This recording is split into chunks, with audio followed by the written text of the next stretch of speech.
In this video, we'll be going through how you can set up and use the Shopify integration in RepairDesk 2.0. Let's get started. First, let's go to the left-hand bar in our software and click on Integrations.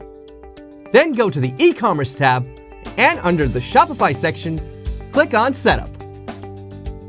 On the next screen, type in the link to your Shopify store and click on the Connect button.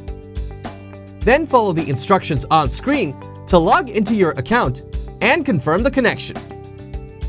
Once you're done, you'll be taken back to RepairDesk, where you'll have a number of options to sync your Shopify locations to RepairDesk. You'll be able to assign your RepairDesk stores to a corresponding Shopify location. You can select the one you want from the drop-down list. In the Settings section, you'll see a number of options that you can enable or disable for synchronization. These include syncing your products, items, and existing stock between the two, creating invoices, updating prices, and much more. If you'd like to import all your products from Shopify, you can do so by clicking on the Import Now button here, and then confirming your choice.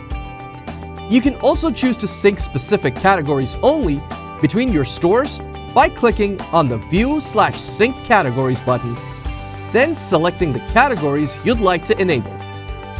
When you're done, click on Save and Sync at the bottom.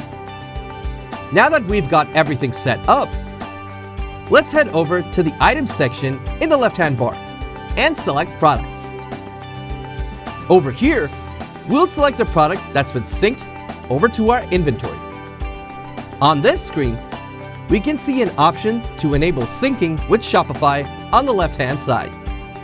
Once you've enabled the option, you'll be able to see the exact product in Shopify with everything the same as it is in RepairDesk. Now, let's select Finances from the left-hand bar and click on All Invoices.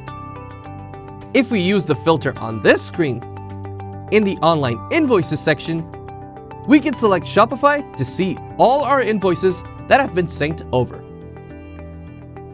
And that's how you can set up and use the Shopify integration in RepairDesk 2.0.